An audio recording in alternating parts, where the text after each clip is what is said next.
Marcus Chen wiped the sweat from his forehead as he adjusted the plasma torch settings for the third time that morning. The mining station on Kepler 442b was supposed to be a routine assignment, but nothing about this place felt routine. The planet's crystalline caves stretched deep into its core, filled with rare metals that humanity desperately needed for their expanding fleet. The distress signal had come through his communicator just after dawn. Emergency frequencies weren't uncommon in the outer colonies, but this one was different. It wasn't human. The translation matrix struggled to decode the alien transmission, but the universal distress markers were clear enough. Something was trapped in the lower caverns and it was running out of time. Marcus gathered his engineering equipment, checking each tool twice. His colleagues thought he was crazy for responding to an alien distress call. Let the xenobiology team handle it, they said. But Marcus had always believed that intelligence deserved respect, regardless of its origin. Besides, he was the only one on the station with deep cave rescue experience. The journey into the planet's depths took 2 hours through winding crystal passages that glowed with an eerie blue light. The deeper he went, the stronger the distress signal became. His scanner indicated massive life signs ahead, along with what appeared to be structural damage to the cave system. When Marcus finally reached the source of the signal, he stopped dead in his tracks. Before him lay a creature that defied everything he thought he knew about alien life. The being was enormous, easily 30 feet long, with scales that shimmered like liquid silver. Its body was serpentine but powerful, with 4 legs ending in clawed feet. Most striking were the wings, magnificent structures of membrane and bone that were currently pinned beneath a massive crystal formation. The creature's head turned toward Marcus, and he found himself staring into eyes that held unmistakable intelligence. They were deep amber, flecked with gold and filled with a mixture of pain and wariness. The being made a low sound, almost musical, that his translator struggled to process. "Greetings, small one." The translation finally came through. "I did not expect aid from your species." Marcus approached slowly, his hands visible and empty. "I'm Marcus. I received your distress signal. Are you injured?" The creature, clearly some form of dragon from human mythology made real, shifted slightly. The movement caused the crystal formation to groan ominously. "I am Ethros of the Third Wing. A seismic event collapsed this cavern while I was exploring. My wing is trapped and the crystals continue to shift. I fear I will be crushed soon." Marcus examined the situation with an engineer's eye. The crystal formation was massive, easily weighing several tons. Traditional lifting equipment would take days to transport down here, and from the looks of the unstable ceiling, they didn't have days.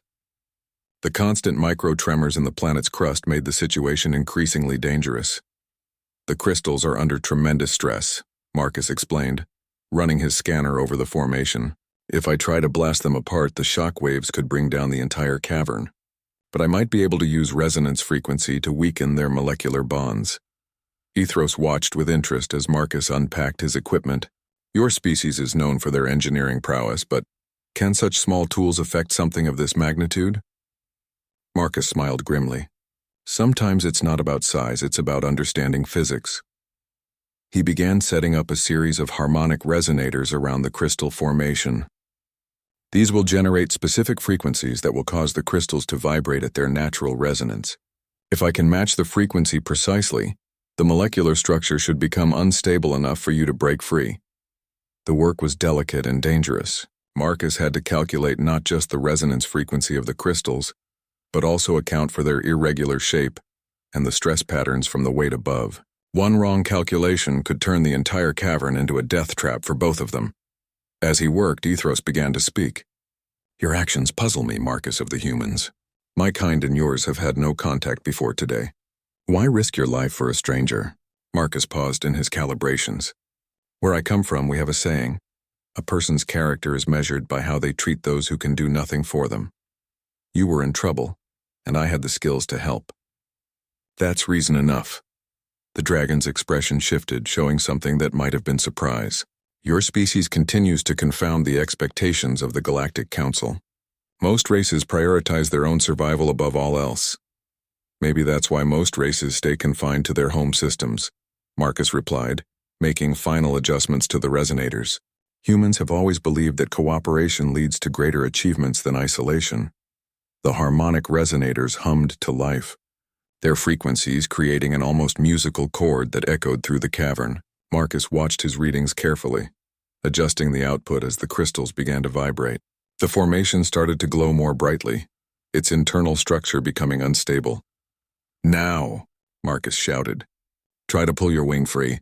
Ethros strained against the loosened crystals, his powerful muscles bunching with effort.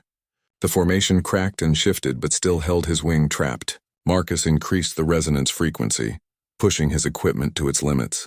The crystals began to sing, a haunting melody that filled the cavern. With a tremendous crack, the formation split apart. Ethros pulled his wing free just as the unstable crystals collapsed completely. The dragon examined his wing carefully, flexing the membrane to test for damage. "It appears to be intact," Ethros announced with obvious relief. "Your engineering skills have saved my life, Marcus of the humans. This creates a debt that must be honored." Marcus began packing his equipment. "No debt necessary. I'm just glad you're okay. Can you fly out of here safely?" The dragon stood to his full impressive height, his wings spreading wide in the cavern. "I can indeed. But first I must ask something of you. Would you be willing to accompany me to meet others of my kind? What you have done today should be witnessed and acknowledged." Marcus hesitated. His shift would be ending soon and he had reports to file. But the opportunity to make first contact with an intelligent alien species was unprecedented. "I suppose I could spare a few hours. How many others are we talking about?" Ethros's eyes glittered with what might have been amusement. "More than you might expect, engineer.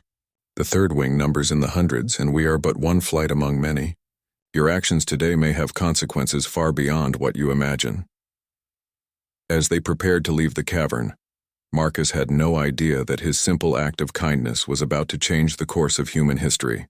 Above them, in the crystal formations that stretched toward the surface, the harmonic resonance from his equipment continued to echo, creating a song that would soon call others to witness what had transpired in the depths of Kepler 442b. The flight through the crystal caverns was unlike anything Marcus had ever experienced. Ethros moved with graceful power, his massive wings catching air currents that Marcus couldn't even feel.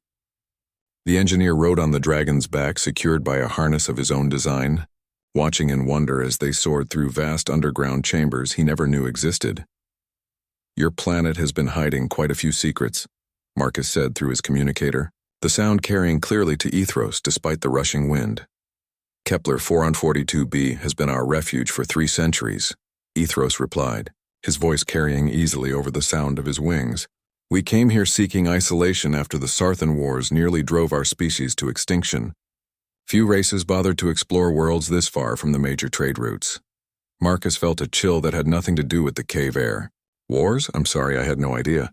Our xenobiology teams never detected any signs of intelligent life here. We are skilled at concealment when necessary," Ethros explained, banking sharply to avoid a cluster of hanging crystals. "Dragon technology focuses on harmony with natural environments rather than transformation of them. Your scanners likely registered us as particularly large native fauna." They emerged from the cave system into a vast underground valley that took Marcus's breath away. The space was enormous, easily 10 miles across, with a ceiling that disappeared into darkness above. Bioluminescent plants created a soft, multicolored glow throughout the valley, while streams of crystal-clear water cascaded down the walls to form a network of rivers below. But it was the inhabitants that truly amazed Marcus. Dragons filled the valley in numbers that defied belief. Some were similar in size to Ethros, while others were smaller and more delicate. A few enormous beings, easily twice Ethros's size, rested near the valley's center. They came in every color imaginable: deep emerald green, brilliant gold, midnight blue, and shades that Marcus didn't have names for. "Welcome to Haven's Heart," Ethros announced as they descended toward a crystalline platform, home to the third wing and our allied flights. As they landed, dragons began gathering around them. Marcus could feel hundreds of intelligent eyes studying him with curiosity and caution. The weight of their attention was overwhelming, but he forced himself to remain calm and respectful. An enormous dragon approached, her scales a deep purple that seemed to shift and change in the bioluminescent light. When she spoke, her voice carried the authority of absolute command. "Ethros of the third wing, you return with a human. Explain yourself." Ethros bowed his head respectfully. "Wing Commander Zafira, this is Marcus Chen, engineer of the human mining colony. He saved my life when I became trapped in the crystal caves." I brought him here so that his actions might be witnessed and acknowledged according to our traditions. Zephyra studied Marcus with ancient eyes that seemed to see straight through him. A human who risks his life for an unknown dragon. This is unexpected. Tell me, small engineer, what did you hope to gain from your rescue? Marcus straightened, meeting her gaze directly. Nothing beyond helping someone in distress. Where I come from, we help each other when we can. It's not complicated. A ripple of something passed through the gathered dragons. Marcus couldn't tell if it was amusement, skepticism, or something else entirely. Zephyra's expression remained unreadable. Your translator renders your words clearly, she said, but your meaning puzzles us. In our experience, all actions have motivations beyond simple altruism. The Sarthans taught us this lesson thoroughly during their attempts to harvest our planet-shaping abilities. An older dragon, his scales a weathered bronze, moved closer. Wing Commander, perhaps we should test this human's sincerity. The trials of intent would reveal his true nature. Marcus felt Ethros tense beside him. Elder Korath, the trials are traditionally reserved for our own kind. They were not designed for human physiology. What are the trials of intent? Marcus asked, though he suspected he might regret the question. Zephyra's eyes glittered with interest. Ancient challenges that reveal the true character of an individual. They test not just physical capability, but wisdom, courage, and moral judgment. Many of our own young adults fail them. And if I were to fail? Marcus asked quietly. Then we would know that your rescue of Ethros was motivated by hidden agendas. Korath replied bluntly, and we would treat you accordingly. Marcus looked around at the hundreds of dragons watching him. He could feel the tension in the air, the weight of their collective judgment. Whatever decision he made here would affect not just himself, but potentially all future relations between humans and dragons. I'll take your trials, he said finally, but I have one condition. If I succeed, I want you to consider opening formal diplomatic relations with humanity. My people could learn much from your civilization. The gathered dragons erupted in discussion, their voices creating a thunderous roar that echoed through the valley. Zephyra raised a wing for silence, and the noise gradually subsided. You would risk your life not just to prove your honor, but to forge an alliance between our species, she asked. Humanity thrives through cooperation, Marcus replied. We've never encountered a species as advanced as yours. The potential for mutual benefit is enormous. Ethros moved to stand beside Marcus, his massive form providing a sense of protection. Wing Commander, I have observed this human's character firsthand. His actions in the crystal caves were consistent with his words here. I believe he speaks truthfully. Zephyra considered this for a long moment, her ancient mind weighing possibilities and consequences. Finally, she nodded slowly. Very well, Marcus Chen of humanity. You will face the trials of intent at sunrise tomorrow. But understand this. The trials will test every aspect of your character. They will push you beyond your physical and mental limits. Many who enter do not survive unchanged. I understand, Marcus replied, though his heart was racing. What should I expect? 3 challenges, Korath explained, his voice grave. The trial of wisdom, where you will face an impossible choice with no clear answer. The trial of courage, where you must confront your deepest fears. And the trial of sacrifice, where you will discover what you truly value most. Marcus nodded, trying to project confidence he didn't entirely feel. I'll be ready. Zephyra studied him one more time, then spread her massive wings. Ethros will provide you with shelter for the night. Use the time to prepare yourself, human. Tomorrow you will discover whether your species truly deserves the alliance you seek. As the crowd of dragons began to disperse, Marcus felt the weight of what he had committed to. He had come to this planet as a simple mining engineer, and now he was about to undergo alien trials that could determine the future of human-dragon relations. Ethros led him to a crystalline dwelling carved into the valley wall. You have great courage, Marcus, but I fear you do not fully understand what you have agreed to. The trials have broken minds stronger than yours. Marcus looked out over the valley, watching dragons soar through the bioluminescent twilight. Maybe. But sometimes you have to take risks to build something better. If these trials can prove that humans are worthy allies, then it's worth the danger.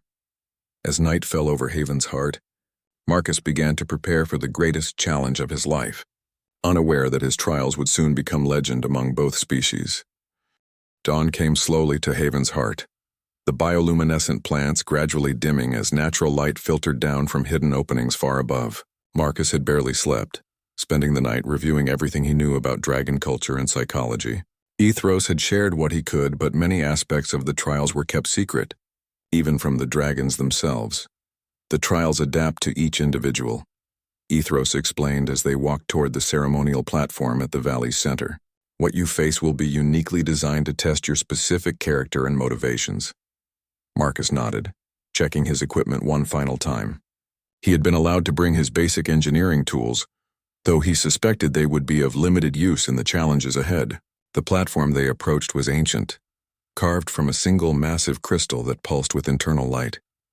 Dragons had gathered in a great circle around the platform, their numbers even greater than the day before. Word of the humans' trial had spread throughout the valley, and representatives from other flights had come to witness this unprecedented event. Wing Commander Zephyra stood at the platform's edge, her purple scales gleaming in the morning light. Marcus Chen of humanity, are you prepared to face the trials of intent? I am, Marcus replied, his voice carrying clearly across the silent gathering. Then step forward and place your hand upon the heartstone. Marcus climbed onto the platform and approached the glowing crystal at its center. The stone was warm to the touch, and the moment his palm made contact, the world around him disappeared. He found himself standing in the observation deck of a space station, looking out at a planet below. The world was beautiful, covered in blue oceans and green continents, with white clouds swirling through its atmosphere. It was clearly inhabited, with the lights of cities visible on the night side. Commander Chen, a voice said behind him. He turned to see Captain Sarah Martinez, his former commanding officer from the Colonial Engineering Corps. We have a problem. Marcus felt disoriented. This was clearly some form of simulation or mental projection, but it felt completely real. What's the situation, Captain? The planet below is experiencing catastrophic seismic activity, Martinez explained, gesturing to a holographic display. Tectonic instability is causing massive earthquakes and volcanic eruptions. The alien civilization down there has approximately 6 hours before their homeworld becomes uninhabitable. Marcus studied the display, his engineering mind automatically analyzing the data. What are our options? We have 2 choices, Martinez continued grimly.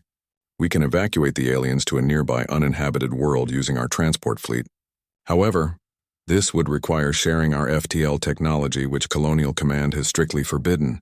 The aliens would gain the capability to travel between stars, potentially making them a threat to human colonies. Marcus felt a chill.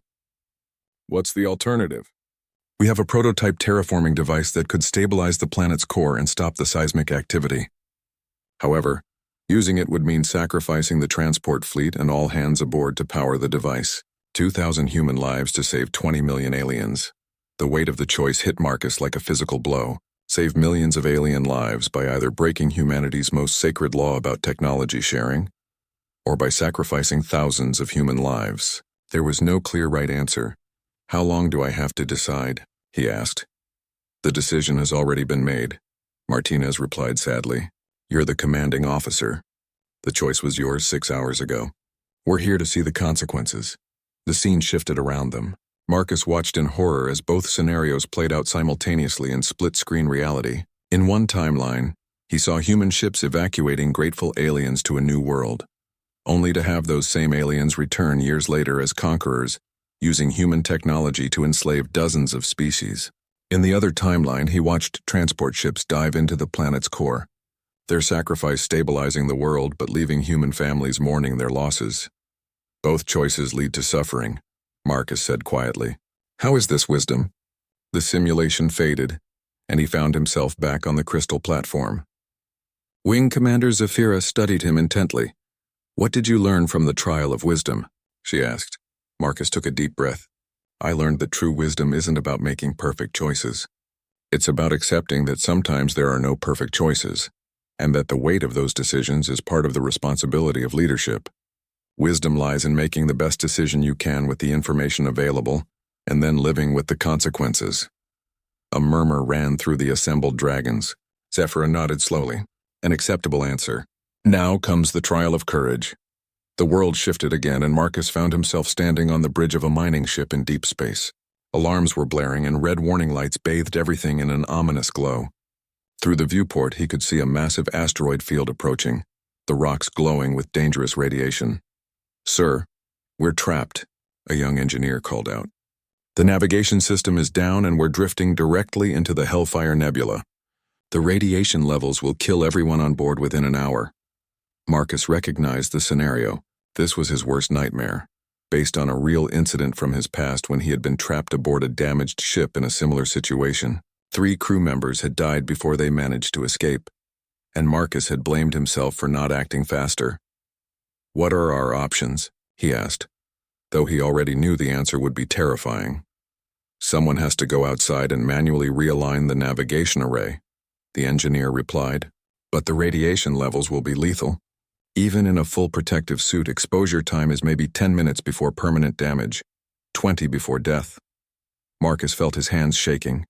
Spacewalks in hostile environments were his greatest fear, stemming from a childhood accident that had left him with severe claustrophobia in confined spaces. The idea of being trapped in a spacesuit while radiation burned through his body was his personal definition of hell. "I'll go," he said, forcing the words past his terror. "Sir, you don't understand," the engineer protested.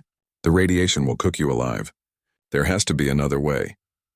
"There isn't," Marcus replied, suiting up despite his hands trembling so badly he could barely work the seals. "And I do understand. I'm terrified. But fear doesn't change what needs to be done." The spacewalk was every bit as horrible as he had imagined. The radiation made his suit systems spark and fail one by one. His vision blurred as the cosmic rays began affecting his nervous system. But he kept working, aligning the navigation array dish by dish, even as his body began to shut down. He completed the task just as consciousness faded, and found himself back on the crystal platform, gasping and shaking but unharmed. The trial of courage tests not the absence of fear, but the ability to act despite it, Zephyra observed. "You have passed. Now comes the final trial, the most difficult of all." The platform transformed around him into a perfect recreation of his childhood home on Earth. He stood in his parents' living room, surrounded by family photos and memories. His mother sat in her favorite chair looking exactly as she had when he was 10 years old. "Marcus," she said warmly, "you have to choose. You can come home right now. Your family needs you. Your father's illness is getting worse and your sister is struggling with her studies. You can abandon this foolish adventure with aliens and return to the people who love you." Marcus felt tears welling up in his eyes. His father had indeed been sick when he left for the colonial assignment, and he had missed the man's funeral while traveling between star systems. The guilt had haunted him for years. "But if you stay with the dragons," his mother continued, "you'll become something more than human. You'll gain knowledge and abilities beyond anything our species has ever achieved. You'll become a bridge between worlds, but you'll never truly belong to either. You'll save countless lives and advance civilization itself, but you'll always be alone." The choice materialized in front of him with crystalline clarity: return to humanity and live a normal, safe life surrounded by family and friends, or sacrifice his personal happiness to become something greater, a guardian and ambassador between species. Marcus closed his eyes, thinking of Ethros trapped in the crystal caves, of the thousands of dragons who had gathered to witness these trials, of the potential for cooperation between their species. "I choose the bridge," he said quietly. "Someone has to stand between worlds, even if it means standing alone." The simulation faded and he found himself on the platform surrounded by absolute silence. Every dragon in the valley was staring at him with expressions he couldn't read. Wing Commander Zephyra approached slowly, her ancient eyes reflecting something that might have been respect. "You have passed all 3 trials," she announced, her voice carrying to every corner of the valley. "The trial of wisdom showed us your understanding of difficult choices. The trial of courage revealed your ability to act despite fear, and the trial of sacrifice proved your willingness to put the greater good above personal desire." The gathered dragons erupted in a sound unlike anything Marcus had ever heard. It wasn't quite a roar, but rather a harmonic chorus that seemed to resonate through his very bones. The sound continued for several minutes, rising and falling in complex patterns. The procession through Haven's heart was unlike anything in Marcus's experience. Dragons flew in perfect formation above him, their wings creating complex patterns against the cavern ceiling. Others walked alongside the platform that carried him, their massive forms moving with surprising grace. The entire flight seemed to pulse with anticipation and reverence. "Where are we going?" Marcus asked Ethros, who flew close beside the platform. To the heart chamber, Ethros replied, his voice filled with awe. It is the most sacred place in our civilization, where the great archive is kept. No outsider has ever been permitted to enter. Wing Commander Zephyra, flying at the head of the formation, called back to them.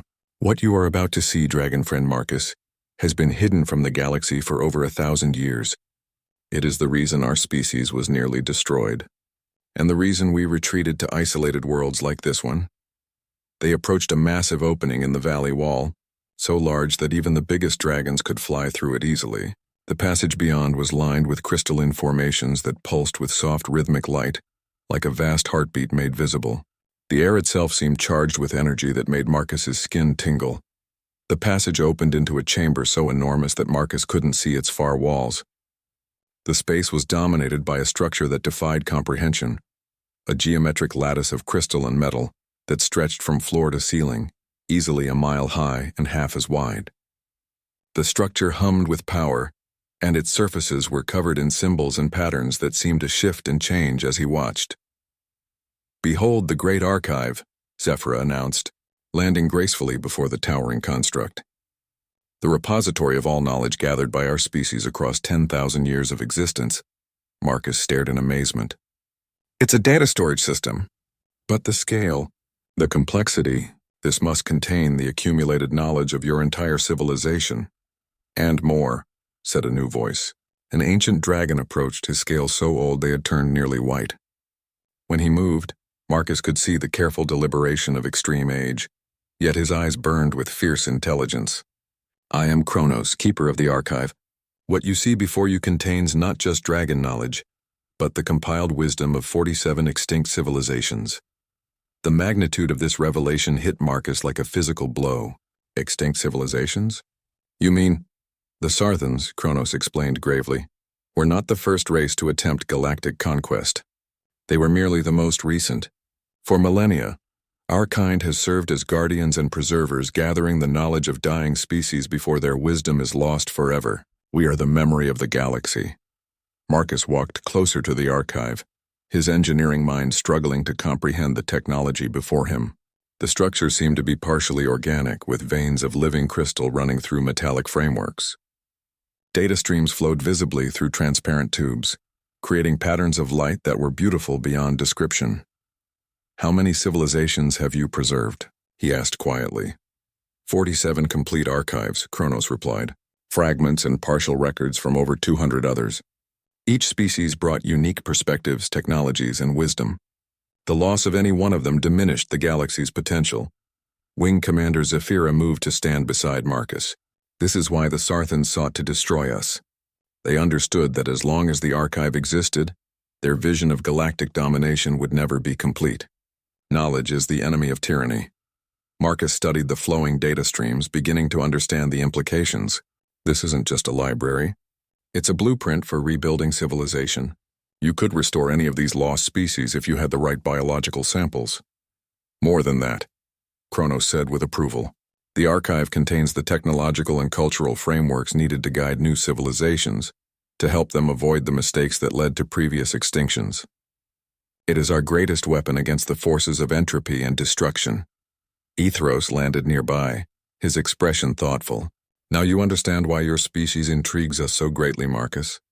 Humanity has achieved faster than light travel, established colonies across dozens of worlds, and maintained peaceful cooperation among diverse populations. Yet you have done this without falling into the patterns that destroyed previous species. What patterns? Marcus asked, though he suspected he already knew. Conquest for its own sake, Zephyra replied. The belief that might makes right. The assumption that other species are inferior, simply because they are different. Most civilizations that achieve spaceflight begin to see themselves as destined to rule over others. Marcus nodded slowly. But humans, we've always been explorers rather than conquerors. We seek out new worlds to learn from them, not to dominate them. Precisely, Kronos said, his ancient eyes gleaming. Which brings us to why we have revealed the archive to you. We believe humanity may be the species we have been waiting for.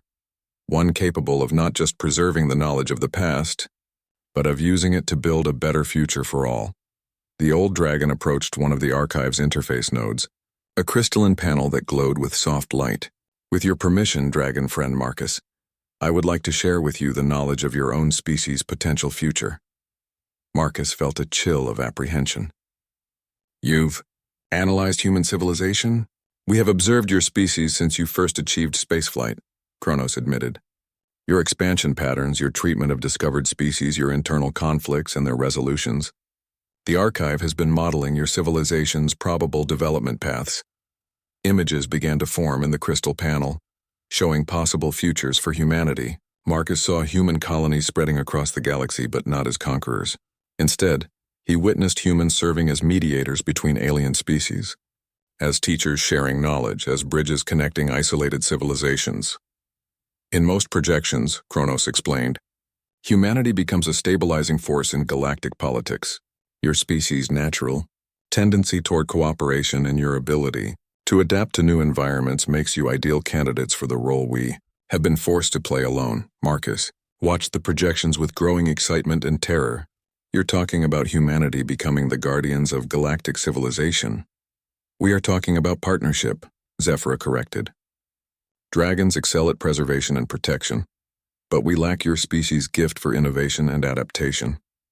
Together, our peoples could create something unprecedented, a truly stable galactic civilization that embraces diversity rather than fearing it. Ethros moved closer to the archive interface. The knowledge contained here could advance human technology by thousands of years. Imagine fusion power sources that fit in your pocket, medical treatments that extend life indefinitely, transportation systems that make current FTL drives look primitive. But with conditions, Marcus said, understanding the weight of what was being offered. One condition, Kronos said solemnly, that humanity accepts the responsibility that comes with such knowledge. You would become co-guardians of the archive, sworn to protect and preserve the wisdom of extinct civilizations. You would be charged with guiding new species that achieve spaceflight, helping them avoid the mistakes of the past.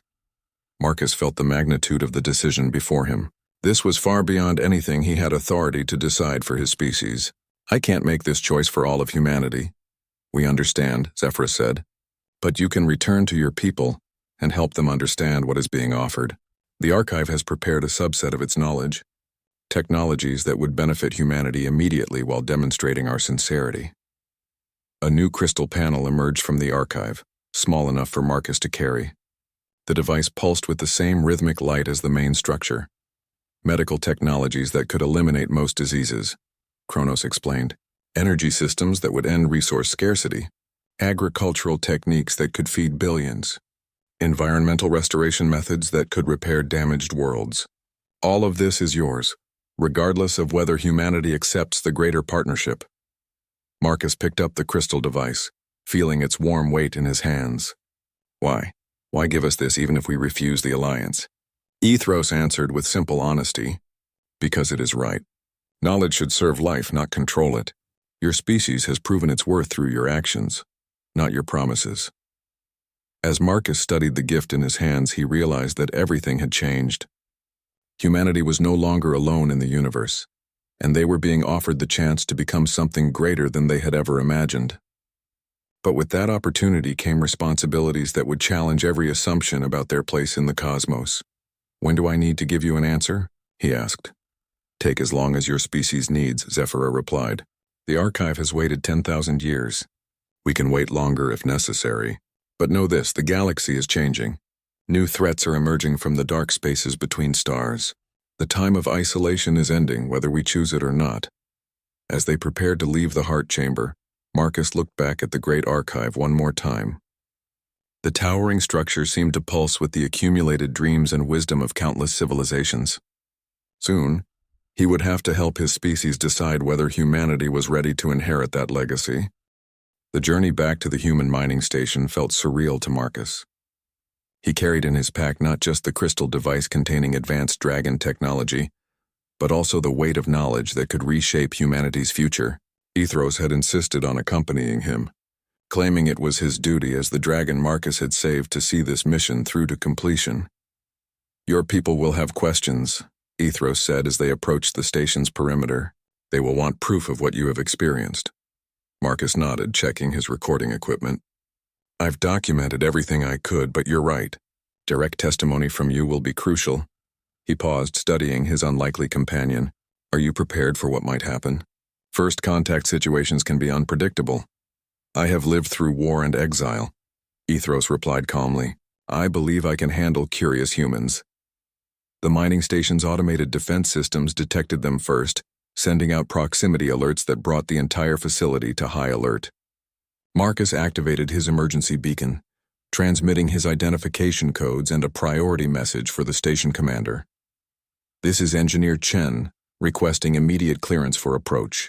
I'm accompanied by a representative of a previously unknown intelligent species. I repeat, we have made first contact. The communication channel crackled with static before Station Commander Rebecca Torres responded. Marcus, where the hell have you been? You've been missing for 3 days. And did you just say first contact? Affirmative, Commander. Requesting permission to land and brief you on the situation. You're going to want to assemble the full senior staff for this. 20 minutes later, Marcus stood in the station's main conference room facing a group of stunned officers and scientists. Ethros had remained outside, visible through the large viewport, patiently waiting despite the dozens of research personnel studying him through various instruments. Let me make sure I understand this correctly. Dr. Sarah Okafor, the station's chief xenobiologist, said slowly. You encountered an intelligent dragon-like alien trapped in a cave, rescued him using harmonic resonance, and then spent 3 days with an entire civilization of these beings. That's the simplified version, Marcus confirmed. The reality is far more complex. He activated the crystal device, and holographic displays filled the conference room with images from the Great Archive. The assembled humans stared in amazement as the projection showed the vast underground civilization, the towering archive structure, and glimpses of the preserved knowledge from dozens of extinct species. Commander Torres leaned forward in her chair. This technology, Marcus, do you understand what you're showing us? Advanced energy systems, medical treatments, agricultural techniques, and much more, Marcus replied. The dragons are offering to share this knowledge with humanity. But there's more to it than just technology transfer. He explained the dragons' role as galactic guardians, their preservation of extinct civilizations, and the partnership they were proposing. As he spoke, he watched the expressions of his colleagues shift from amazement to concern to something approaching fear. They want us to become galactic peacekeepers, Chief Engineer Rodriguez said quietly. That's a hell of a responsibility to take on. Dr. Okafor was studying the medical technology displays with fascination. These treatments could eliminate cancer, reverse aging, repair genetic disorders. The implications for human longevity and health are staggering. But at what cost? Asked Security Chief Williams. How do we know this isn't some kind of elaborate trap? What if these dragons are the real threat? And this whole story about preserving civilizations is a cover. Marcus had expected this reaction. Because I've seen their history, lived through simulations of their past. The trials of intent weren't just tests of character. They were glimpses into the truth of their civilization. These beings have spent millennia preserving knowledge, not destroying it. Commander Torres stood and approached the viewport where Ethros waited patiently. The dragon's massive form was clearly visible, his scales glinting in the station's external lights. Can he understand us? Yes, Marcus replied. His translator is sophisticated enough to handle human languages. Would you like to speak with him directly? The commander nodded and Marcus activated the external communication system. Ethros, this is Station Commander Torres. I'm honored to meet you. The honor is mine, Commander Torres, Ethros replied, his voice carrying clearly through the speakers. I understand your people have concerns about our proposal. They are wise to be cautious. Our species has learned to be wary of offers that seem too good to be true, Torres said diplomatically. Can you help us understand why your people would share such advanced technology with us? Ethros was quiet for a moment, and when he spoke, his voice carried the weight of ancient sadness. Because we have seen what happens when knowledge dies with its creators. Every extinct civilization in our archive represents dreams unfulfilled, potential unrealized, wisdom lost forever. Your species shows promise of avoiding the mistakes that destroyed others. We offer partnership not from altruism, but from necessity. Dr. Okafor leaned toward the microphone. What kind of threats are you referring to? Marcus mentioned something about new dangers emerging.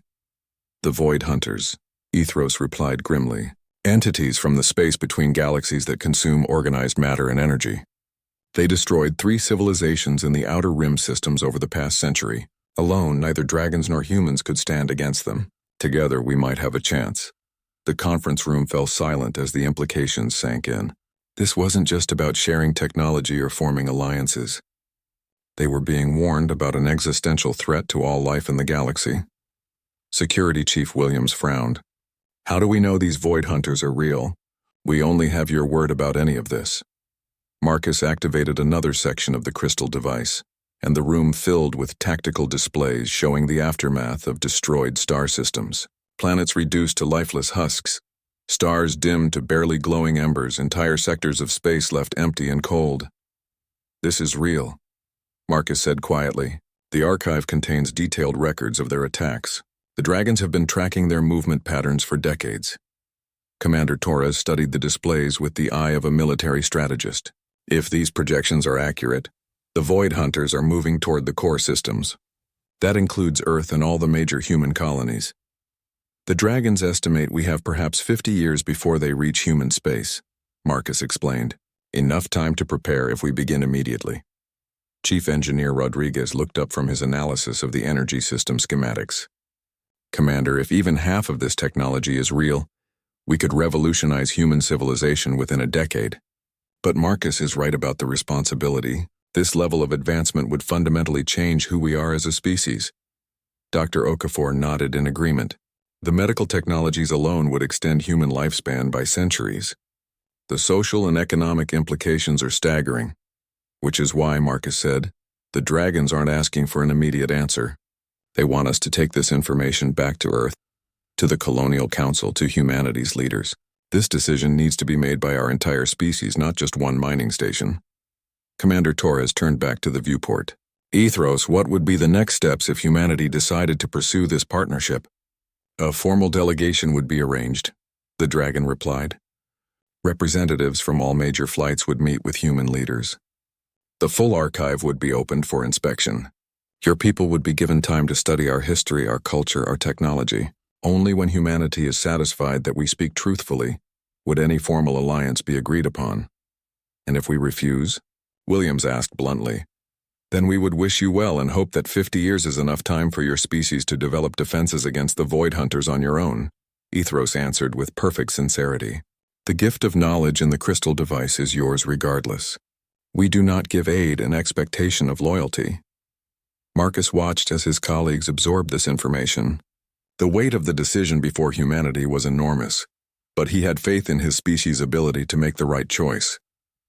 Commander, he said finally, I request permission to return to Earth immediately. The Colonial Council needs to hear about this as soon as possible. Torres nodded slowly. Granted. Take the fastest ship we have. And Marcus? She looked at him with newfound respect. Whatever happens next, you've done something extraordinary here. You've given humanity a chance at a future we never could have imagined. As preparations began for the journey to Earth, Marcus looked out at Ethros and felt a deep sense of anticipation. The rescue of one trapped dragon had set in motion events that would determine the fate of both their species. Now it was time to discover whether humanity was ready to embrace its destiny among the stars. The journey to Earth took 3 weeks aboard the fastest courier ship the mining station could provide. Marcus spent the time carefully preparing his presentation for the Colonial Council, while Ethros studied human culture and history through the ship's database. The dragon proved to be a remarkably quick learner, absorbing centuries of human civilization with fascination. Your species is unique, Ethros commented as they reviewed historical records of human conflicts and cooperation.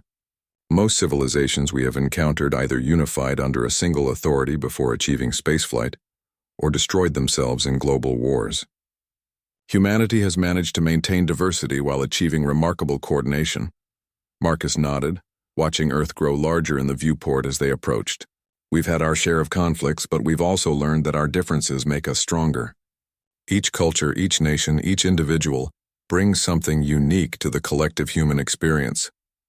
This may be why your species shows such promise as galactic guardians, Ethros mused. The ability to appreciate diversity rather than fear it is rare among spacefaring civilizations. As their ship entered Earth's atmosphere, Marcus felt a mixture of excitement and apprehension. The Colonial Council had agreed to an emergency session based on his preliminary reports, but he knew that convincing humanity's leaders would be far more challenging than passing the Dragon trials. The landing at Luna City was conducted under maximum security.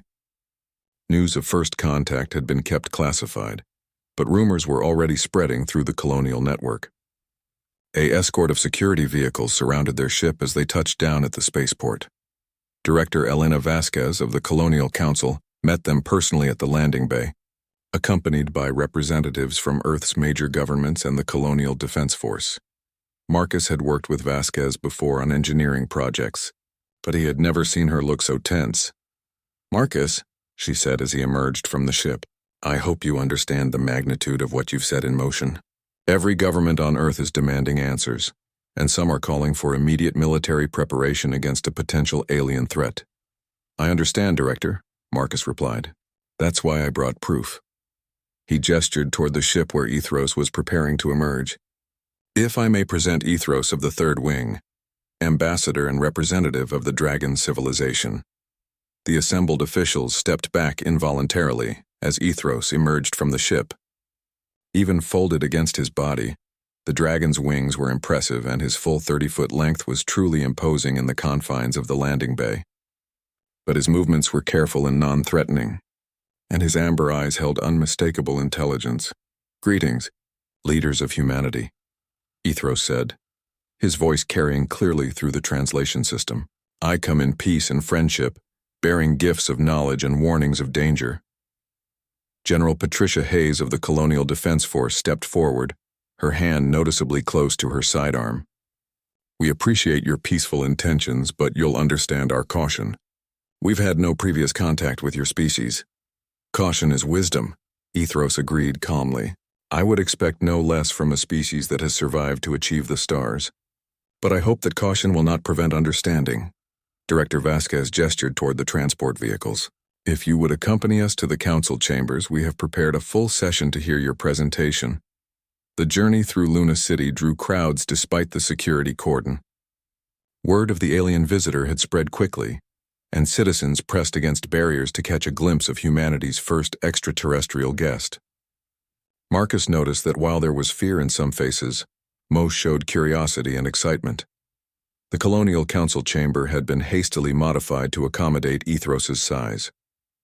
Representatives from every human colony and Earth's major nations filled the amphitheater-style seating, while additional observers participated via quantum communication links. Marcus began with a detailed account of his encounter with Ethros and the subsequent discovery of Dragon civilization. He presented the evidence methodically: recordings of the underground cities, scans of the Great Archive, documentation of the advanced technologies offered by the Dragons. When he activated the crystal device, the chamber filled with holographic displays that left the assembled representatives speechless. Medical technologies that could eliminate aging, energy systems that could power entire planets, agricultural methods that could feed trillions. "This is beyond anything we've achieved," whispered Dr. James Patterson, Earth's leading xenobiologist. "The implications for human civilization are staggering." But it was when Marcus presented the evidence of the Void Hunters that the mood in the chamber turned grave. The tactical displays showed the systematic destruction of entire star systems, the expansion patterns of an alien force unlike anything in human experience. Representative Chen Wei of the Asian Colonial Alliance leaned forward in her seat. "These projections show the Void Hunters reaching human space within 50 years. What evidence do we have that this threat is real?" Ethros moved to the center of the chamber, his massive form commanding attention. "Honored representatives, the evidence lies not just in our records but in the empty spaces of your own star charts. The systems that once hosted the thermal civilization, the crystalline collectives, the wanderer fleets, all now dark and lifeless. Your astronomers have noted these dead zones, but attributed them to natural phenomena." He activated a portion of the crystal device, and the chamber filled with comparative astronomical data. Human star charts appeared alongside Dragon records, showing the correlation between natural dead zones and the sites of civilizations destroyed by the Void Hunters. "By the ancestors," breathed Dr. Patterson. "The Vega dead zone, The Centauri anomaly, the dark sectors in the Sagittarius arm, they're not natural at all. General Hayes stood abruptly. If this threat is real, why haven't you warned us before? Why reveal this only now? Because, Ethros replied with infinite patience, until now your species was not ready. You lacked the technology to effectively resist the Void Hunters, and the knowledge might have driven you to despair or reckless action. But your recent achievements in cooperative colonization and peaceful expansion have proven your readiness for this burden. Representative Sarah O'Brien of the European Federation raised her hand. What exactly are you proposing? What would this partnership entail? Marcus stepped forward. Shared development of defensive technologies, coordinated early warning systems, and joint research into methods of combating the Void Hunters. The Dragons have preserved the military knowledge of 47 extinct civilizations. Combined with human innovation and adaptability, we might be able to develop effective countermeasures. And what do the Dragons gain from this arrangement? Asked Representative Martinez of the American Colonial Territories. Ethros's expression showed something that might have been hope. Survival, Representative Martinez. The Dragons are powerful, but we are not numerous. Our greatest strength has always been preservation and protection of knowledge. Your species offers something we lack, the ability to innovate rapidly and adapt to changing circumstances. Together, we might achieve what neither could accomplish alone. Director Vasquez called for a recess, and the representatives broke into heated discussion groups. Marcus watched the debates with growing concern. Some delegates were clearly excited by the technological possibilities, while others worried about the implications of the galactic threat.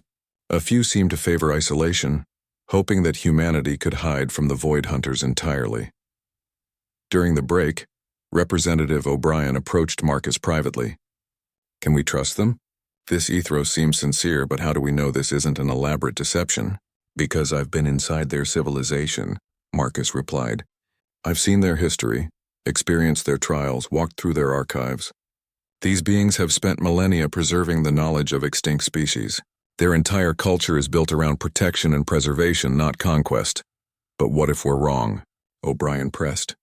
What if accepting their technology makes us dependent on them? Marcus gestured toward the crystal device. They've already given us enough technology to revolutionize human civilization, with no strings attached. If they wanted to conquer us, they wouldn't need elaborate deceptions. A single dragon flight could destroy any human colony. When the session resumed, the debates continued for hours. Some representatives argued for immediate acceptance of the Dragon Alliance, while others demanded extensive verification and testing. A few advocated for complete rejection of the offer, preferring to face whatever came with purely human technology. Finally, Director Vasquez called for order. Representatives, we face a decision that will determine humanity's future among the stars. I propose that we form a joint commission to study the Dragon proposal in detail.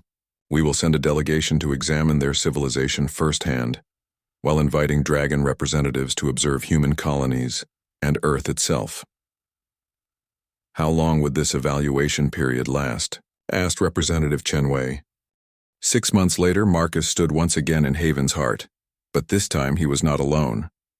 The human delegation had grown to include 50 of humanity's finest minds: scientists, engineers, diplomats, military strategists, and philosophers.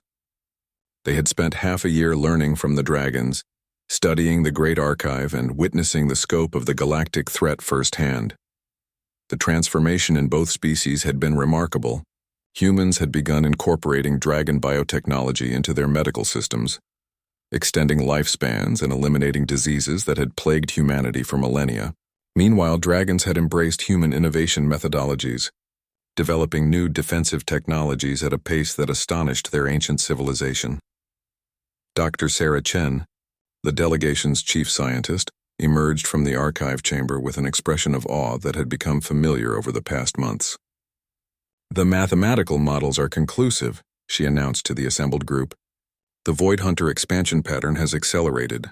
They'll reach the outer human colonies in 37 years, not 50. Marcus felt a chill despite the warm air of the Dragon Valley. What changed? They've adapted, replied Wing Commander Zephyra, approaching with her characteristic grace. The Void Hunters learn from each civilization they consume. The defensive technologies of the last 3 species they encountered have made them more efficient, more aggressive.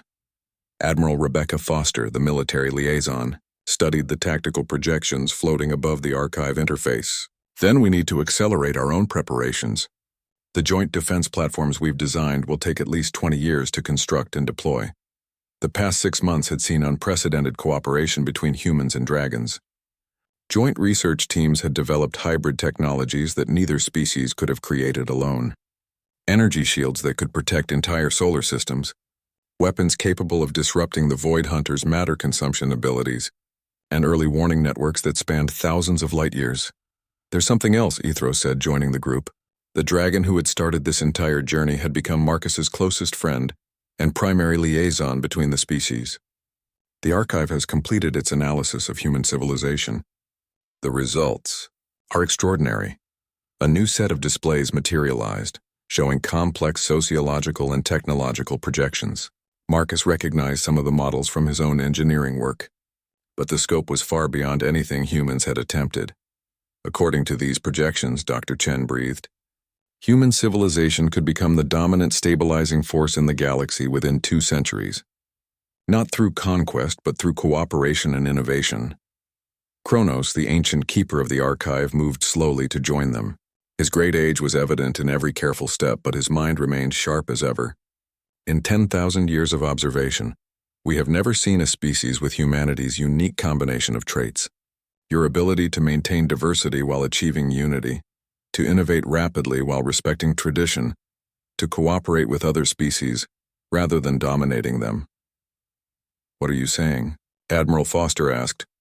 I am saying, Kronos replied with profound gravity, that humanity may be the species the galaxy has been waiting for. Not conquerors, but gardeners. Not rulers, but guides.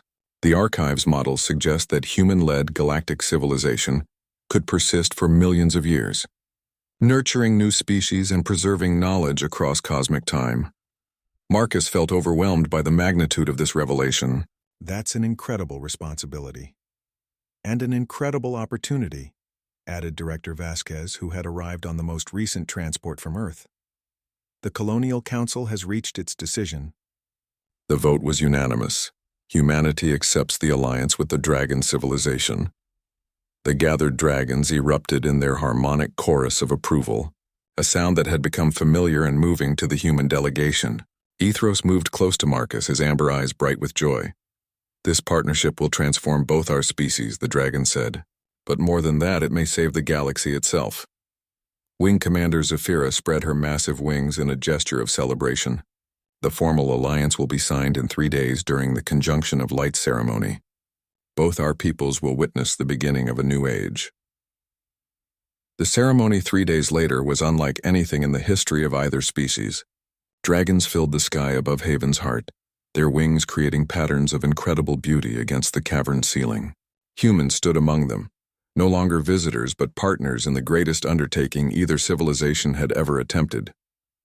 The signing took place at the base of the Great Archive, with representatives from every human colony and every dragonflight present either in person or through quantum communication links. The document itself was a work of art, inscribed on crystalline plates using both human languages and dragon script.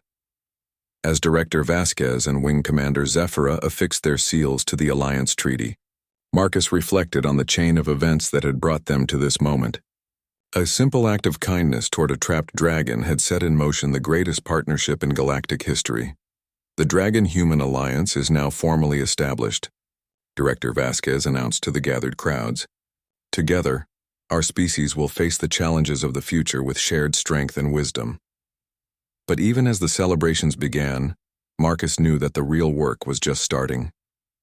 The Void Hunters continued their inexorable advance toward inhabited space, and 37 years would pass quickly when measured against the scale of their defensive preparations. Over the following months, construction began on the first joint colonies, worlds where humans and dragons would live and work together, developing the technologies and strategies needed to face the coming threat. The Great Archive was expanded to include human knowledge, creating a repository of wisdom that spanned multiple species for the first time in galactic history. Marcus found himself appointed as the first human-dragon liaison, responsible for coordinating the massive joint projects that were reshaping both civilizations. His office was built into a crystal spire that offered views of both human settlements and dragon aeries, a physical symbol of the unity they were creating. 1 year after the alliance signing, Ethros visited Marcus in his new office. The dragon had grown sleeker and more powerful, enhanced by human biotechnology that had repaired damage from his long-ago entrapment in the crystal caves.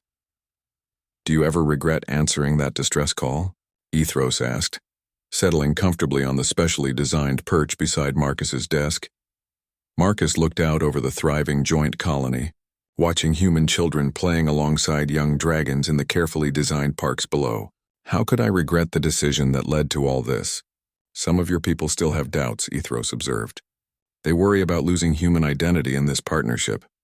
"Change is always frightening," Marcus agreed. "But I've seen what we can accomplish together. The medical advances alone have eliminated suffering that plagued humanity for millennia. The technologies we're developing together will protect not just our species, but potentially every civilization in the galaxy." A communication alert chimed, and a holographic display materialized showing Admiral Foster and Wing Commander Zephyra in the Orbital Defense Platform Construction Facility. "Marcus." "Ethros, you need to see this," Admiral Foster said, her voice tight with excitement. "The latest test of the hybrid shield technology exceeded all projections. We may have found a way to not just defend against the Void Hunters, but to actually reverse their consumption process." Marcus felt a surge of hope. "You mean we could restore the consumed systems?" "Potentially," Zephyra confirmed. "The technology is still theoretical, but the initial results suggest that the matter and energy consumed by the Void Hunters could be reconstituted. We might be able to bring back entire civilizations." As the implications sank in, Marcus realized that their alliance had achieved something unprecedented. They weren't just preparing to survive the Void Hunter threat. They were developing the capability to heal the galaxy itself. 47 extinct civilizations, Ethros said quietly. "If this technology proves viable, they could live again." Marcus nodded, thinking of all the species whose knowledge rested in the Great Archive, waiting for a chance at resurrection. "We should inform the archive keepers immediately. This changes everything." As they prepared to journey to the archive chamber, Marcus reflected on how far they had all come. The rescue of one dragon had led to the salvation of potentially hundreds of species. It was a reminder that in the vast cosmos, even the smallest acts of kindness could reshape the destiny of entire civilizations. The future stretched before them, filled with challenges and possibilities that neither species could have faced alone. But together, humans and dragons had become something greater than the sum of their parts. Guardians of galactic civilization, protectors of diversity, and harbingers of a golden age that could span the stars. The universe was vast and often dangerous, but it was also filled with infinite potential for cooperation, growth, and wonder. And at the heart of it all was a simple truth that Marcus had learned in the crystal caves of Kepler 442b. Sometimes, the most important thing you can do is help a stranger in need, because you never know how that act of kindness might change the world.